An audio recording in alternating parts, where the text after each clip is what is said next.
Yitzhak Rabin was Israel's first native-born prime minister, and he personified the national ethos throughout his life. Pragmatic and patriotic, Rabin fought for Israel's security, survival, and prosperity in both the military and in politics. His efforts culminated with a handshake on the South Lawn of the White House one fall day in 1993, concluding the historic Oslo Accords between Israel and the PLO. He was tragically killed by an assassin's bullet 2 years later.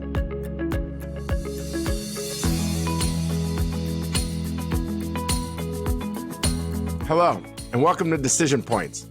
This season, we will tell the story of important Israeli and Arab leaders and their contributions to Arab-Israel relations over the last 70 years. My name is David Makovsky, the Ziegler Distinguished Fellow and Director of the Project on Arab-Israel Relations at the Washington Institute, and I'm excited to go on this journey through history with you. Yitzhak Rabin was born in Jerusalem in 1922. Many of Rabin's beliefs were guided by his experience in the military, which began in his early teens when he was a student at the premier Kaduri Agriculture Field School. After the school was targeted several times, the students were also trained in defense against Arab attacks. During World War II, Rabin deferred a chance to study at the University of California. He wanted to be a hydraulic engineer.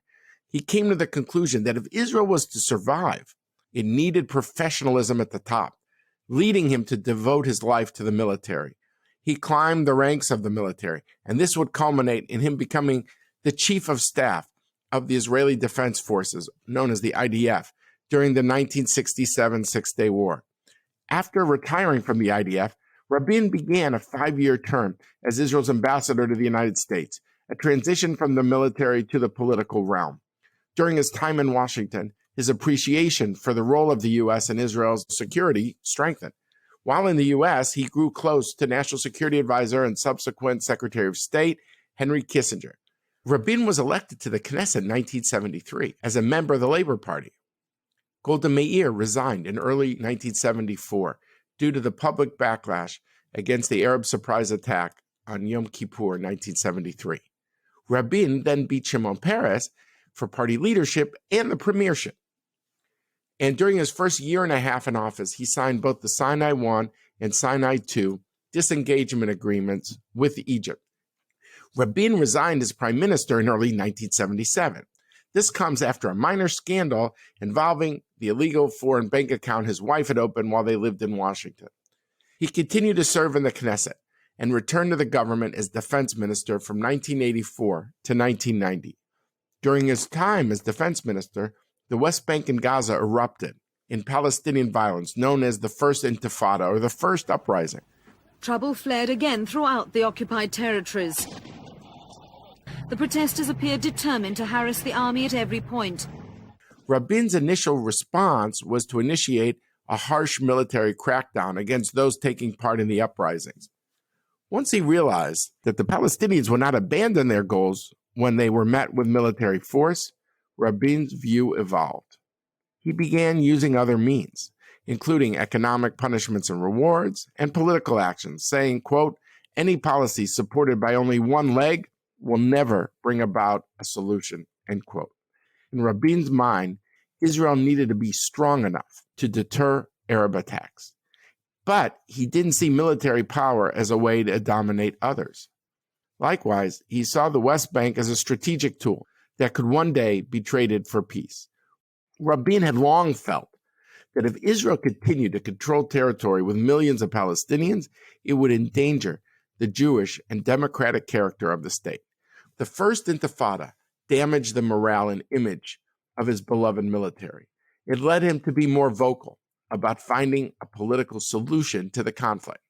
In the early 1990s, when Rabin was serving his second term as prime minister, he was presented with the perfect storm to enable compromise. The Cold War had just ended, with Israel's ally, the U.S., victorious, and the Soviet Union, which several key hardline Arab states had relied on, defeated.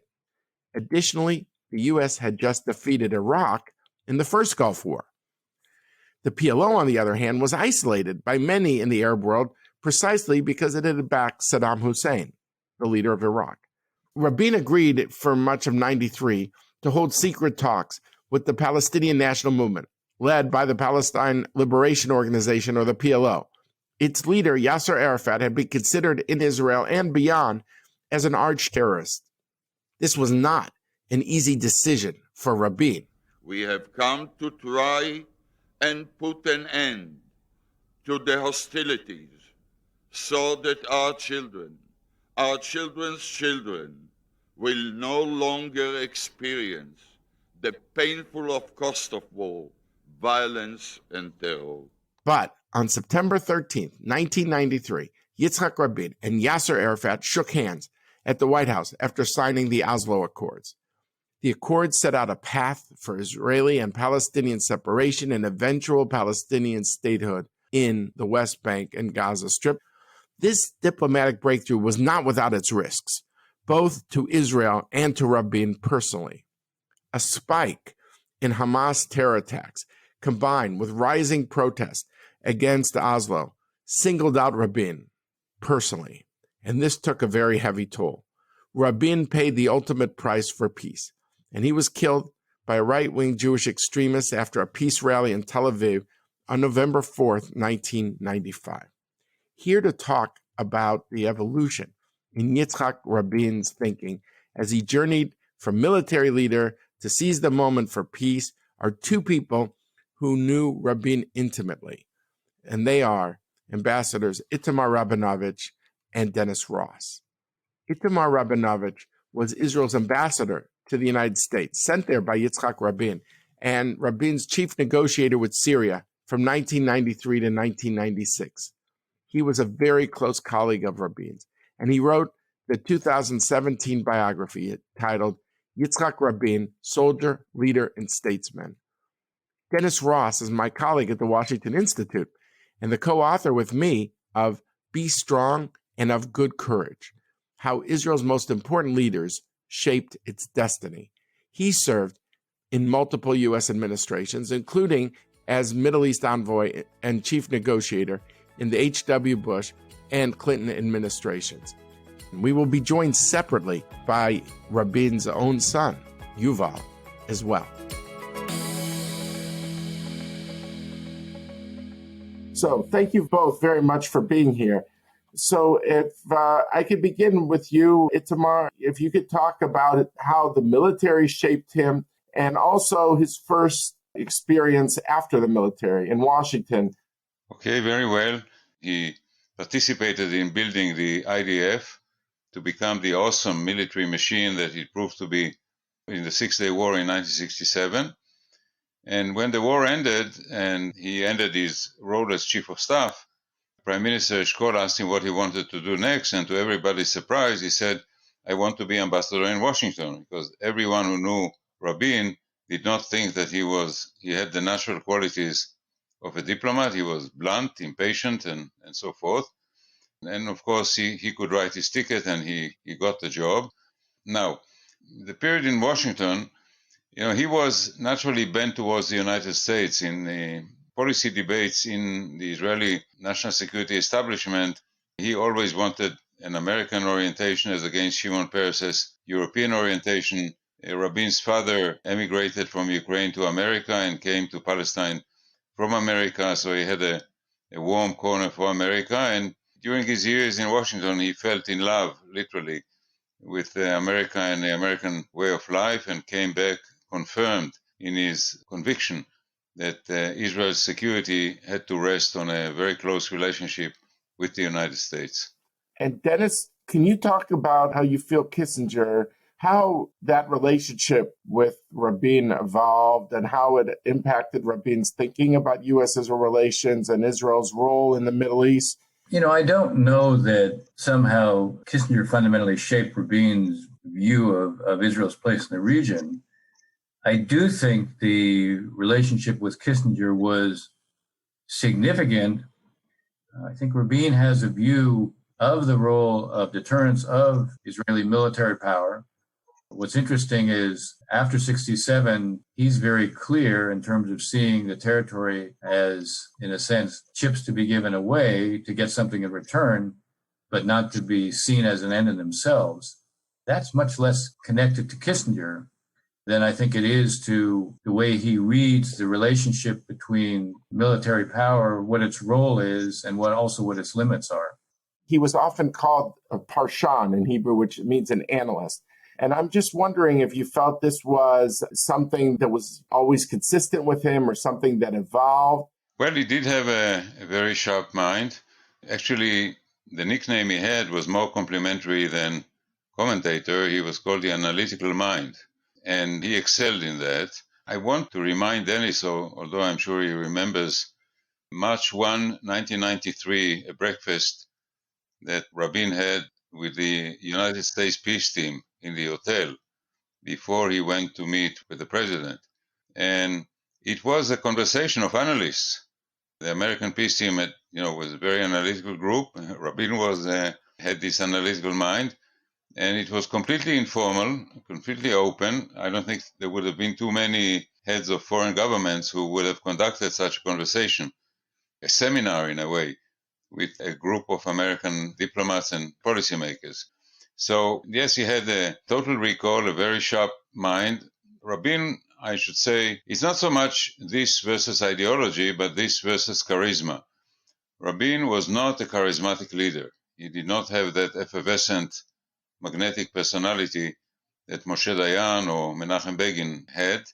He had authority. The authority derived to some extent from his military record, expertise, but also from that analytical ability. Dennis, you remember that meeting? I remember the meeting very vividly, and it was a kind of classic example of Rabin the analyst versus Rabin the politician. Rabin the analyst was spelling out to us unmistakably that no one else had authority other than Arafat. And the implication logically was, well, why then speak to the people who don't have authority? Why not deal with the person who does? And he was creating what was in a sense, the justification for dealing directly with Arafat, even if he wasn't prepared himself to say it at that point. But I can tell you, when we left the meeting, the group of us, as we left the meeting and said, look, we just heard he's going to deal with the PLO. It's not clear when. Now, we, of course, knew of the Oslo channel at that point, but Rabin wasn't giving any indication that he placed much store in it. And by the way, that would continue. Did he struggle with this, looking for that right balance between military strength and policy openness? Or did it come very natural to him? Was it very seamless in this regard? No, he understood very well that real security, if not ultimate security, could only be secured through peace or at least through diplomatic arrangements, that military force alone will not carry the day. He also believed that Israel may not have the resources and maybe not even the willpower in the population for decades of further conflict. He saw the changes that you mentioned at the outset and felt that it was time to try to make a deal. He felt that the real threats to Israel were from the east. Well, Iraq had just been decimated, the regime was still there, and Iran. He saw Iran early on as a major threat, and he therefore believed that it was time to make peace with Israel's immediate neighbors in order to confront these greater problems. And that was the kind of thinking or logic that underlay the policy. It was not ideological, but Rabin also changed under the circumstances. And normally when people opposed him, he dug in and became more entrenched in his position. So as the radical right wing opposed this policy, he began to talk about them as a cancer in the Israeli body politic, about the dangers to Israeli democracy. It became gradually more ideological as the debate inside Israel became more bitter. But underlying it all was the conviction that A, Israel could not afford additional decades of conflict, and B, that given the changes in the global scene and in the region, it was an opportunity to try to bring about a major change. Before I get to you, Dennis, maybe just expand a little bit on that point about the opposition to him became more vitriolic. So, too, you had a sense that he did not hide his antipathy towards his critics. The West Bank settlers, the hardcore of the settlers, was and is a messianic movement. For them, the 67 war was a divine moment.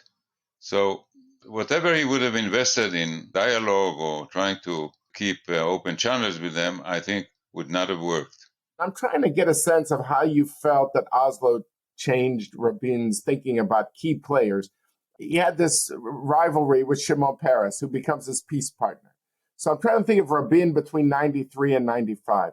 King Hussein, who he had a relationship with before, he clearly had a very close relationship with him, and that seemed to deepen. And so that suspicion seemed deep-seated. He had he was famously close with Clinton. Clinton seemed to view him as a father figure. So you have these personal relationships, and what's emerging is this, I don't know if we call it conventional wisdom, but whatever his suspicion was to Arafat, his belief in Oslo was a concept, that the land has to be partitioned for it to be a Jewish and democratic state. Dennis, I'll start with you. I want to parse this a little bit, David. The interesting thing is he has deep skepticism and unease about Arafat. What he feels is this is someone who can't disguise what he feels because he's not only honest, he's also intellectually honest. He can't be something he's not. That does evolve over time. Shortly after the interim agreement was signed, September 28, 1995, he said to me, at least Arafat does things that are hard for him. He said, I know we have to give up more than the other side. I know that, but I can't be the only one who's doing hard things. I have to see that the Palestinians will do hard things. I have to see that the Syrians will do hard things. And he said that was the context in which he said, at least Arafat does things that are hard for him, unlike Assad. He came to view Assad near the end as someone who didn't compare favorably to Arafat, which is quite remarkable because I think early on his attitude was he would do a deal with Assad because it might be hard to get a commitment from Assad, but if he got it, he would live up to it. As you said about King Hussein, these were people who had a common language. They had a common view of how to look at things. I still remember when he had approved some building in East Jerusalem and he got a message from King Hussein that this would be damaging to him. And he made the decision, even though it was at political cost to himself, he made the decision to stop it. So you see, I saw in Rabin someone who read each of his counterparts a certain way. And as they proved themselves to him or didn't prove themselves to him, that would affect his behavior. And I want to make one last comment on this. Because Rabin was analytical, if the circumstances changed, if the context changed, he would change. And on Shimon Peres, they remained hostile to the last day. The stories about the idyllic relationship that developed eventually were much exaggerated, but they found out that they had to live with one another and work with one another. They were very different men with different qualities, and they complemented one another. So when they worked together, it was an awesome team with tensions, which they knew how to overcome. Their ability to work together was one of the keys to the difference between Rabin's first term and second term. Last question to both of you. And I realize that counterfactual history is a dangerous business and hypotheticals are dangerous. But the acronym WWRD, what would Rabin do? If Rabin was alive today, what would he say are the stakes for Israel remaining as a Jewish and democratic state? Maybe, Dennis, I'll start with you on this one. It's a very important question, David, and I think one needs to sort of look at it in a couple of dimensions. One dimension is there is no question that he was preoccupied with the need to keep Israel Jewish and democratic. When I meet with him in February of 1995, we're sitting alone in his office and he tells me he's made the decision to build a separation fence. And I ask him, is it just to improve security? And he says, well, obviously it's for security, but he said the real point is we have to partition the land. I don't know if it's possible to reach a permanent status agreement with the Palestinians, but I do know we have to partition the land. And so he was looking ahead. His preference was to reach an agreement with the Palestinians, but if he didn't reach an agreement with the Palestinians, he was going to act in a way that would guarantee Israel's enduring identity and character as a Jewish democratic state, meaning the fulfillment truly of the Zionist ethic. I have no doubt he would have acted in a way designed to ensure that the option of keeping Israel Jewish and democratic was one that was not only not foreclosed, but one that he would act to ensure would ultimately be the enduring character of the state. Now, the other side of this, I can easily imagine Rabin in the current setting. I can imagine Rabin having developed by now relations with all the Sunni Arab states. He would have understood early on the strategic convergence. He would have understood the value they had in seeing Israel as kind of a bulwark against the threats they feared most. He probably would have done more to make it easier for them to be doing things not just in private with Israel, but also in public, meaning he would have done things, even if you couldn't reach an agreement with the Palestinians, he would have guaranteed a kind of separation and actions, especially in the area of settlements, like not building outside of the separation barrier. He would have done that as a way of also creating a climate that made it easier for Arab states not to be defensive about their relationship with Israel. He would have understood the strategic changes. Excellent. Thank you very much on that. Dennis, I give you, Itamar, the last word. To all the domestic Israeli and regional considerations, I would add the relationship with America and with the American Jewish community that to him was key. He would have sensed that Israel is losing large parts of the American public and the American Jewish community. That would have worried him. I think he would have sought a deal. Maybe he would have discovered that it was not feasible, that a full-fledged peace agreement with the Palestinians based on a two-state solution was not feasible. In that case, in my mind, he would have gone for a unilateral plan that would have stabilized Israel's borders, would have kept part of the West Bank, would have told the Palestinians you can have the rest when you come to negotiate the final status agreement, but that would have consolidated more or less the boundaries of Israel, would have taken care of the legitimacy issue, and would have guaranteed the Jewish and democratic character of the state. I want to thank you both for important insights into the mind and thinking of Yitzhak Rabin. Thank you. Thank you, David. Thank you, Dennis. I'm delighted to be able to speak to Yuval Rabin, the son of Yitzhak Rabin, about his father's personal evolution towards peace and his legacy. Hi, David. Great to be on the podcast. Your father once said to Bill Clinton that the reason he dealt directly with Yasser Arafat was, he said, quote, "Beyond my family and friends, my country is my life," end quote. So what was the source of your father's Zionist patriotism, that he devoted his life to the military and then to being a political leader? And did he talk about this with his family? That's the amazing thing, because he was a father in his bones and everything.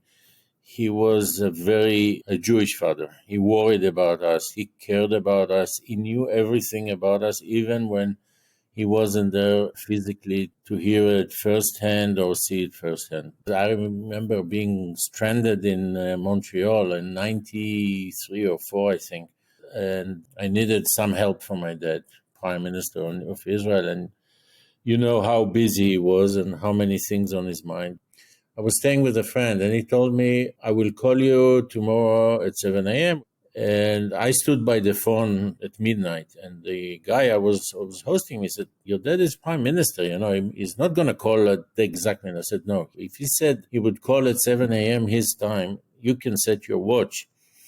And that's how he was as a father, even to the last minute. I was already in my 40s at the time.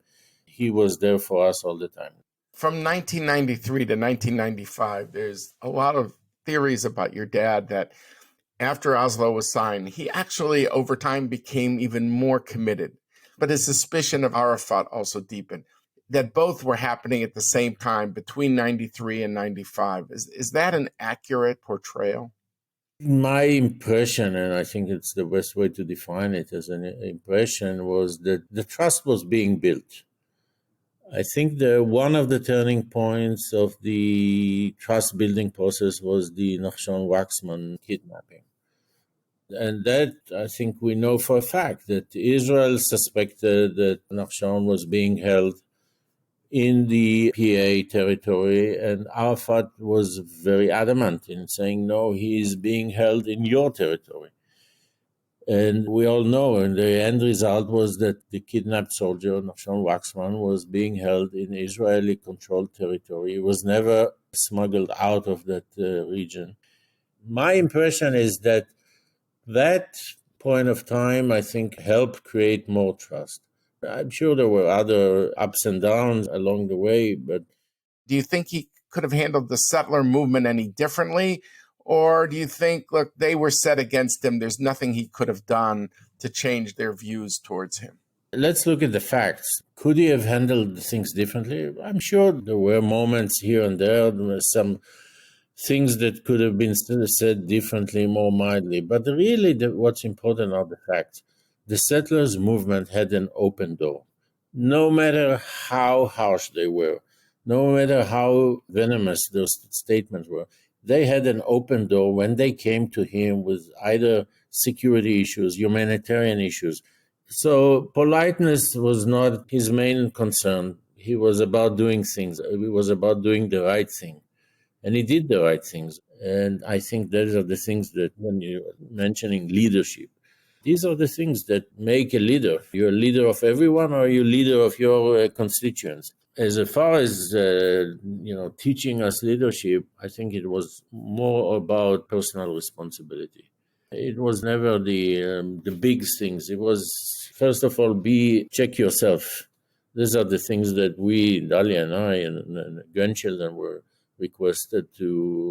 demanded of.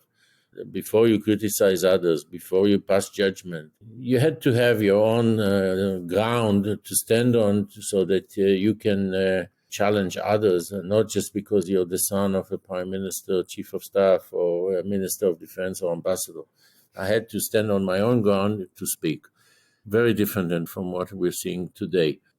No, I think that you captured it perfectly. This was a person who defined leadership as sense of personal responsibility to the state and its people, and to do what he thought was right, and not always what the public wanted, but what they needed. And he owed the public his sense of judgment in being very mission-centric, like a laser beam. Your book described 4 Israeli leaders and the tough decisions that they've made. Of course, Ben-Gurion is in a league of his own in the circumstances that are unparalleled. I therefore would not compare. But when I compare, let's say, Begin and Sharon and my dad, I think that, and I like to say this, and I've said it numerous times in interviews, I think that in 1992, my father presented, probably for the first and maybe only time, strategic vision for the country of Israel. So in the popular mind, you could say maybe the public has got it wrong. Him and Clinton had an excellent relationship. Him and Jordan's King Hussein had also an excellent relationship. They saw the region very similarly between the moderates and the radicals, and the need to navigate the choppy waters of the Middle East in this regard. His view of Shimon Peres was complicated. It was a work in progress. He was a long time, even bitter rival from the 70s, and yet they worked together at Oslo for peace during this period when your dad came in from 92 to 95. Is there any anecdote that you could share about these three, either any of the three or all of the three, that would shed some light on your father's relationships with these key leaders? I think it's well known that, everything you said is relatively well known. And it's really what makes a difference. It really comes down to the ability to create the personal relationship, which apparently my father was able to build with both Clinton and Hussein. And I think of the two, the more interesting one is with Clinton, because I think it's not a secret that my father had his choice in the 92 elections. He would probably much have preferred Bush to win a second term and keep the same administration that he was working so well with. Clearly, Clinton, with his background, didn't inhale and didn't serve, was not the character that he would have chosen. He much have preferred the former CIA guy than a governor of Arkansas. But nevertheless, they managed to build a relationship. And by the way, Clinton, I think it was in the 10th anniversary of my father, in an interview to Channel 2 in Israel, mentioned this. He said, Rabin probably didn't want me to win the election, but they did. President Clinton coined the term Shalom Chaver so eloquently because they did manage to build an unusual relationship. The story with Shimon Peres, it's really the clash of two different characters. My father was not a man of too many words. I think that one of the sayings that he used to say to us at home even, when you have nothing to say, don't speak. It's so typical of him. And, when I hear these days about government meetings of hours and hours and hours and hours, he had the ability to manage to run a government. He was always encouraging the opponents. He forced the opponents to speak, not the yes men. It's not interesting. The reality is in the ground. Israel was falling apart. The 80s was a lost decade. It was a debacle, the Lebanon war, the economic collapse. Israel was on the verge of bankruptcy in 84, 85. 500% inflation. And everybody who lived through this era knows this so well. When your salary was worth about 25% less at the end of the month, 15 days after you got it. So you knew what it is. So we invented the National Unity Government, which was quite capable of dealing with the crisis. Crisis is, but not more than that. So therefore, Israel went into a decade of stagnation.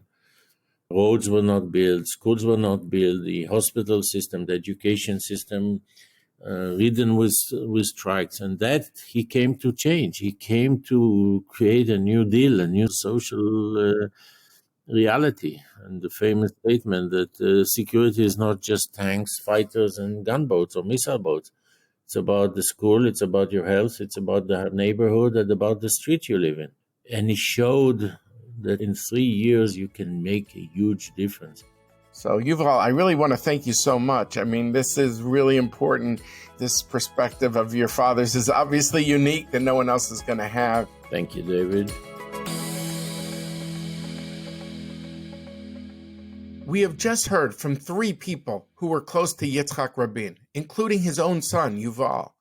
What was striking to me was that they all spoke about Rabin's understanding of the role of leadership. Rabin did not equate leadership with popularity. And in a personal sense, Rabin believed intellectual honesty required people to see things as they are and admit mistakes when necessary. Yuval recalled his dad telling him, quote, check yourself, end quote, meaning make sure everyone is accountable to yourself and to others.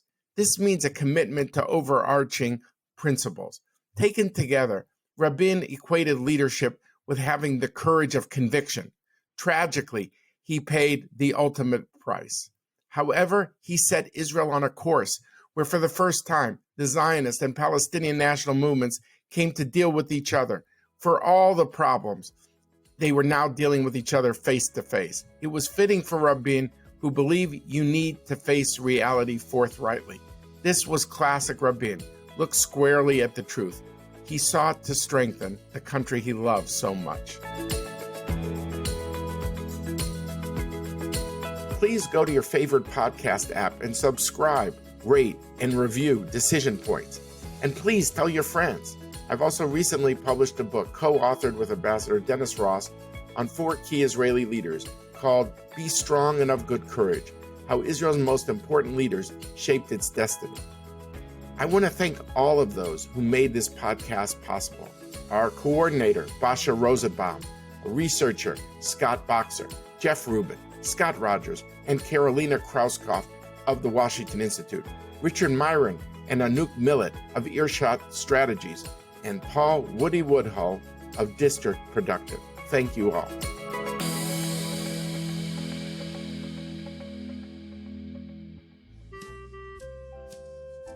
Hi, it's Sarah Tuttle Singer from the Times of Israel. Come join our community and support fast and fair independent journalism. You can sign up with the link at the bottom of every single article on the site.